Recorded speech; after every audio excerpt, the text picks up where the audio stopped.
cukup tinggalkan. Udah nggak usah banyak komen.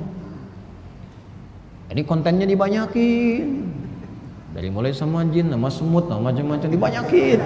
Ya karena dibanyakin laku. Bismillahirrahmanirrahim. Imam Nawawi itu punya kitab namanya At-Tibyan. At-Tibyan fi adab hamalatil Quran. Imam Nawawi Ad-Dimashqi ya, bukan yang Syekh Nawawi Al-Bantani. Masing-masing punya kemuliaan. Di kitab At-Tibyan beliau merinci 4 syarat untuk tipikal ulama yang kita ta'zimi itu. Nah, kalau tidak masuk 4 itu belum masuk kualifikasi. Apa 4 itu? Beliau mengatakan kama qala wa la yata'allamu illa mimman satu takammalat ay kamulat ahliyatuhu. Dan tidaklah seorang penuntut ilmu itu belajar dari seorang guru kecuali memiliki 4 kualifikasi berikut. Nah ini yang dita'zimi. 1. Takammalat ahliyatuhu, punya kepakaran di bidangnya. Jadi kalau misal kita ingin cari seorang alim, seorang guru untuk belajar, ya maaf, coba dicek dulu latar belakangnya apa. Misal pengen belajar hadis, maka cari ke guru yang menguasai bidang hadis. Ingin belajar fikih, cari orang yang paham di bidang fikih. DKM juga begitu nih. Ustaz mohon maaf nih DKM. Kalau ada ustadz mau ngajar di Al-Azhar ini, coba dicek pakarnya di bidang apa. Jangan dikasih yang bukan kepakarannya, nanti repot. Ya repot nantinya. Mau datang cek Google dulu. Kan? Dan tidak dalam, kalau tidak dalam repot. Nah, makanya kenapa ada bula alim, adab yang ngajar dulu sebelum yang belajar. Yang ngajar pun ada adabnya, jangan dipaksakan. Nah, celakanya di Indonesia ini kan semua ustadz. Ya, dan ustadz bisa ngajar apa aja gitu. Nah, ini yang repot, sehingga dipaksakan. Bidangnya sejarah, ngajarnya fikih, jadi nggak nyambung. Ya kan? Bidangnya misalnya Quran, ngajarnya di bidang hadis, nggak nyambung. Silahkan mengajarkan kalau tahu bidangnya. Kalau misalnya saya belajar hadis boleh, selesaikan dulu walaupun satu hadis. Selesaikan maknanya apa, dari mana sumbernya, gimana pemaknaannya seperti apa, pendapat ulama bagaimana, cara mengamalkannya seperti apa, baru ajarkan. Nah ini adabnya. Nah, supaya apa? Supaya pemahamannya utuh. Nah ini saya sering kali lihat belajar Riyadhus Shalihin tapi nggak utuh belajarnya. Belajar Al-Arba'in tapi tidak utuh. Sehingga ketika menemukan sesuatu yang nggak dapat ilmunya kaget. Sebagian yang tidak baik dihilangkan keterangannya. Itu yang saya agak kurang nyaman tuh kondisi-kondisi sekarang. Awas hati-hati ya. Cari yang pakar-pakar karena akan tiba masanya yang pakar-pakar itu mulai sedikit. Ya, tandanya 2. Tanda yang pertama muncul orang-orang aneh. Terus tiba-tiba jadi ulama. Apapun gelarnya, mau abah, mau mama, mau kiai, mau apa macam-macam gitu. Kalau gelar bisa banyak. Hadisnya berbunyi begini. Inna allaha la yaqbidul ilma intiza'an yantazi'uhu minal ibad walakin yantazi'uhu biqabdil ulama hatta idza lam yubki 'alima ittakhadha an-nasu ru'usan juhala fasu'ilu fa'aftau fadallu wa adallu. Rawahu Muslim. Paham? Tidak. Akan ada satu masa Allah itu mencabut pengetahuan dari hamba. Caranya bukan dengan ilmunya langsung dicabut. Tafsir hilang tidak. Hadis hilang tidak. Caranya yantazi'uhu biqabdil ulama, mencabut ilmu itu dengan pakar-pakarnya meninggal satu-satu. Pakar hadis meninggal, pakar Quran meninggal, pakar tafsir meninggal, kan? Sampai tersisa tinggal sedikit. Nah yang sedikit ini jaga yang sedikit ini, karena tidak mudah membentuk ulama itu, mahal sekali. Jaga, ta'zimnya dengan menjaganya. Ya, kalau sudah ada orang seperti ini berkah, nanti lingkungannya berkah, hidup tuh berkah gitu. Ya, nanti kita masuk bagian keduanya ya. Nah nanti kalau orang-orang ini sudah tidak ada, satu-satu meninggal, pakar-pakar di bidangnya, ini kelihatan nih. Hatta idza lam yubqi 'alima ittakhadhan nasu ru'usan juhala. Kalau ini sudah enggak ada, muncullah orang-orang enggak jelas datang. Ilmunya enggak jelas, cirinya apa? Ciri enggak jelas ini ditafsir lagi di hadis Muslim lagi. Bahkan yang ini ditempatkan di muqaddimah tuh. Nomor hadis yang ke-12 ke-13. Jilid pertama Sahih Muslim yang syarah Imam Nawawi 9 jilid itu. Ya. Atau kama qala sallallahu alaihi wasallam, sayati alaikum unasun au zamanun, akan tiba satu masa Anda temukan orang-orang tertentu yang enggak jelas dari mana, tiba-tiba ngajar di kalangan manusia, yuhadditsunakum bima lam tasma'uhu aw yasma'uhu aba'ukum.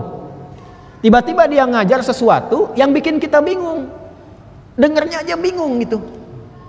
Nah, kata Nabi, jangankan Anda, orang dulu pun kalau dengar ikutan bingung. Kebayang enggak? Ya.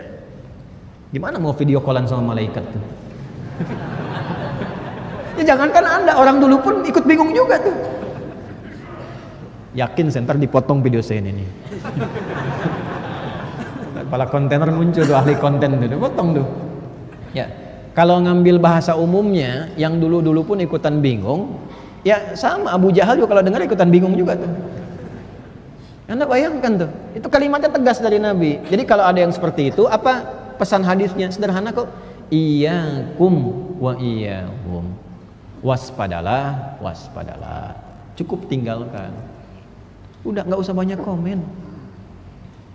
Ini kontennya dibanyakin. Dari mulai sama jin, sama semut, sama macam-macam dibanyakin. Ya karena dibanyakin laku. Udah tinggalin aja, ntar hilang sendiri. Ya apapun itu. Ya, banyak akhir masa itu yang ngaku nabi ada, aku malaikat ada gitu. Nggak usah aneh, emang Nabi bilang begitu kok. La nabiyya ba'di. Nggak akan ada nabi setelah saya. Pengertian lainnya, nanti setelah saya meninggal akan ada orang ngaku nabi. Tauhid kamu harus jalan, nggak ada nabi setelah saya. Tepikan aja, tinggalin aja udah. Makanya kalau ada orang ngaku-ngaku demikian, nggak usah aneh. Yang aneh itu selalu kalau ada pengikutnya. Maka kalau ada yang demikian cukup tinggalkan. Nanti An-Nisa ayat 140 berlaku. Wa qad nazzala 'alaikum fil kitabi an idza sami'tum ayatillahi yukfaru biha wa yustahza'u biha fala taq'udu ma'ahum hatta yakhudu fi haditsin ghairi innakum idzan mithluhum innallaha jami'ul munafiqina wal kafirina fi jahannama jami'a. Sungguh tetap ketentuan dalam Al-Quran. Allah tegaskan kalau ada orang-orang yang datang nyeleneh, dia menerangkan keterangan yang beda dengan ayat-ayat Allah, atau kadang mengolok-ngolok ayat-ayat Allah, ya maka jangan sertai mereka, jangan duduk dengan mereka, jangan hidupkan majlisnya, jangan bikin konten tentang mereka, tinggalkan sampai mereka sadar yang disampaikan itu salah. Peran ulamanya meluruskan, masyarakat jangan dikasih panggung. Kalau dikasih panggung, innakum idzam mithluhum, lama-lama ikut-ikutan. Awal-awal ketawa, ikut rame, lama-lama setan masuk. Begitu masuk, kok kayak bener ya? Akhirnya lama-lama ikut-ikutan juga trennya. Kalau sudah seperti itu, hatinya nanti jadi keras, jadi mati. Pada yang baik hilang. Quran pakai bahasa Arab, sekarang didalami bahasa lain gitu.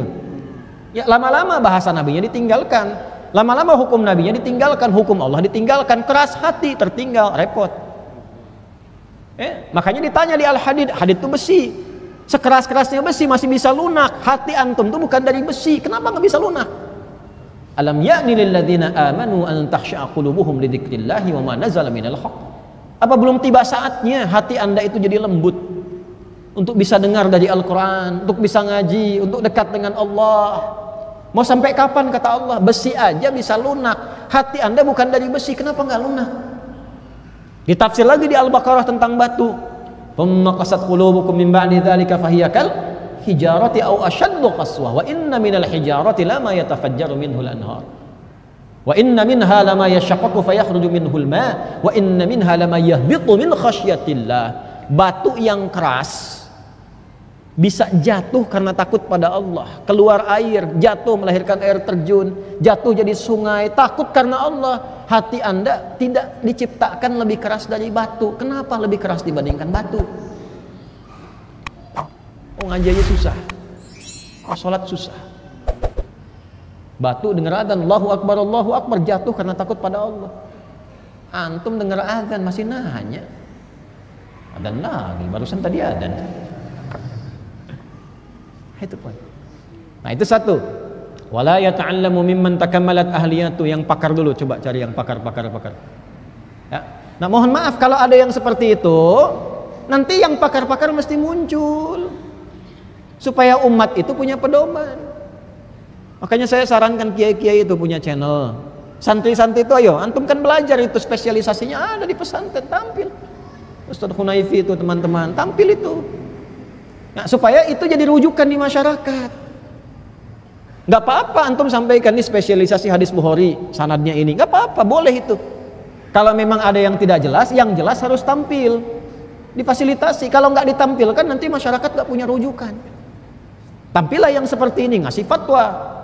Begitu ngasih fatwa, yang awam mengiya-iyakan, maka yang ini tersesat, yang ini ikut sesat. Fadhallu wa adhallu. Repot nantinya. Jelas ya? Nah, ini bagian yang pertama. Coba di ulama-ulama kita itu fasilitasi itu. Channel-channelnya di-subscribe, itu dihidupkan. Ada Gus Qayyum misalnya dari Lasem tuh, subscribe channelnya itu, pelajari itu. Itu orang Masya Allah itu, ahli kitab itu. Kitab-kitab tuh Masya Allah dikuasai oleh beliau, dalam ilmunya dan sebagainya. Kiai-kiai kita itu banyak ilmunya itu. Itu yang dihidupkan, kasih waktunya untuk ngajar. Ya, bukan pengetahuan yang umum-umum saja, yang tentang agama kita tuh yang jelas, yang bersanad, yang jelas. 2. Wa zaharat diyanatuhu. Belum jadi alim, kategori ini yang dita'zim. Kalau cuman yang pertama, yang pintar banyak, yang pakar banyak. Tapi yang kedua, zaharat diyanatuhu, tampak pula ketakwaannya di hadapan Allah. Tampak takwa. Ngajarkan Anda tahajud, dia nggak tahajud. Ngajarkan Quran, dia nggak baca Quran. Zaharat diyanatuhu. 3. Wa tahaqqaqat ma'rifatuhu, dan benar ma'rifahnya. Apa maksudnya ma'rifah? Dia kenal Allah, kenal dirinya. Kenal Allah, kenal dirinya. Beda kalau ulama kenal Allah, beda fatwanya lain. Maka muncul sifat khasyah dalam dirinya. Awas, hati-hati. Apa itu khasyah? Quran surah ke-35 ayat 28. Innama yakhsyallaha min ibadihil ulama'u. Yang punya sifat khasyah itu dari kalangan hamba Allah, yang hanya takut pada Allah itu kalangan ulama. Khasyah dihasilkan dari khusyuk, khusyuk dari banyaknya ibadah. Ulama ini kadang-kadang makannya sedikit, minumnya sedikit, tapi ibadahnya Masya Allah, riyadahnya Masya Allah, zikirnya Masya Allah. Dari situ tampak ilmunya luas. Kalau ngasih fatwa takut sama Allah, fatwanya bukan proposal, dipesan keluar fatwa, nggak begitu. Fatwanya bukan senang-senang, kalau yang menurut diri dia baik untuk dia keluarkan, kalau nggak baik didiamkan, tidak. Nah, itu 3 tuh, khasyah. Cari ulama yang khasyah, takut sama Allah. Apa ciri selanjutnya? Nanti turun di Al-Mudaththir. Ya ayyuhal muddad qum wa rabbaka fatiyabaka warujza fahjur wala tamnun tastakthir. Nah, itu ciri ulama khasyah. Dia tampilkan dirinya baik, lalu dia bersihkan lisannya dari yang tidak penting. Ngajarkan yang penting aja. Jadi bukan mengajarkan murid untuk mencaci orang, kotor itu. Ya, mengajarkan dalil hanya untuk menjadi peluru. Dan itu hasilnya nggak ada adab nanti. Memang kelihatannya mengerjakan ibadah, sholatnya makin rajin, tapi rajin mencela orang juga. Nah, itulah ngaji tanpa adab. Berkahnya nanti hilang. Pahalanya juga terkikis tanpa sadar. Di hadis Muslim kalau ngaji hadis begitu. Jadi ada orang nanti sholatnya kelihatan rajin, dalilnya tahu tentang tahajud, dia tahajud. Tapi karena adabnya ini kurang, akhirnya digunakan apa? Lisannya mencela orang juga. Syatama hadza wa qadhafa hadza. Dia gunakan dalil itu untuk menyerang orang. Jadi yang terjadi apa? Pahala tahajudnya hilang, terkikis, ditransfer pada yang dicelanya tanpa sadar. Itu babnya namanya bab muflis. Ya, Nabi nanya ke sahabat untuk ngetes. Atadrunal muflis, tahu enggak orang bangkrut di akhirat nanti? Satu menjawab, ya Rasulullah, al-muflisu fina ma la dirham lahu wa la mata'. Ya Rasulullah, orang bangkrut menurut kami orang yang tak punya uang 1 sen pun, tak punya aset sedikit pun. Secara teori dunia benar, tapi karena yang Nabi tanya itu tentang syariat, tentang akhirat, Nabi luruskan, al-muflisu min ummati, orang bangkrut di akhirat termasuk ngaku umatku. Tuh. Ini kita ngaku umatnya Nabi. Hati-hati masuk golongan ini. Ya'ti yaumal qiyamati bi sholatin. Datang di hari kiamat dalam hisab itu terlihat pahala salatnya banyak. Pakai nakirah menunjukkan banyak. Jadi rajin sunnah juga. Salat sunnahnya tahu, dalilnya tahu. Tahu tahiyatul masjid, tahu tahajud, tahu duha. Dia pandai, dalil pandai dia kerjakan juga. Cuma gagal di adab di sini. Dari 5 tugas Nabi untuk menyampaikan pada umat, dia gagal pada bagian kedua untuk mengamalkan itu. Ya, 5 tugas Nabi itu di Al-Baqarah ayat 151. Kama arsalna fikum rasulan minkum yatlu alaikum ayatina 1, wa yuzakkikum 2, wa yu'allimukumul kitaba 3, wal hikmata 4, wa yu'allimukum ma lam takunu ta'lamun 5. Ya, sebagaimana aku utus seorang rasul dari kalangan kalian yang sangat istimewa, Nabi Muhammad SAW, menyampaikan 5 tugas dalam kehidupannya. 1, menyampaikan ayat-ayat Allah, Al-Quran. Kedua, menerangkan fungsi Quran untuk memperbaiki jiwa sehingga keluar akhlak. Wa yuzakkikum, ilmunya tazkiyatun nafas, keluarnya akhlak. Nah, jadi orang kalau belajar Quran itu pasti berubah akhlaknya. Itu standar pertama ya. Yang dilihat oleh Allah bukan hafalannya dulu. Awas anak ibu ke pesantren tuh Bu ya, hafalan 30 juz tapi akhlaknya setengah juz. Ya, atau cuma 1 rubu', itu gagal. Karena standarnya itu, standar ahli Quran itu yang pertama disebut oleh Quran, Quran surah 35 Fatir ayat ke-32. Paling kiri sebelah atas di mushaf tuh. Standarnya akhlak. Thumma awrasnal kitaba alladhina astafaina min ibadina faminhum zalimun li nafsi wa minhum muqtasid wa minhum sabiqun bil khairati biiznillah. Dzalikal huwal fadlul kabir. Jadi standar pertama itu ayat Quran yang kita baca, kita tilawahi, dipelajari dalil, nih Quran, nih sunnah, nih dalilnya Quran nih. Standar pertamanya apa? Bukan ente hafal ayatnya lalu kemudian diamalkan, dipakai, bagus. Itu bagus, ada pahalanya. Tapi standar awalnya apa dari ayat itu yang merubah kehidupan kita lebih baik? Sabiqum bil khairat. Jadi kalau hafalnya banyak tapi juga akhlaknya tidak berubah banyak, berarti ada yang belum sukses. Cek lagi, naikin lagi tuh. Ini poin yang sangat penting dari sini. Coba kaji lagi, ya. Nah, itu bagian yang ketiga yang tadi disampaikan itu. Coba lihat, ya, khasyahnya muncul gak? Tahaqqaqat ma'rifatuh, dia kenal Allah, karena kenal Allah dia jaga tuh. Jadi antum kalau menemukan ulama begini jaga.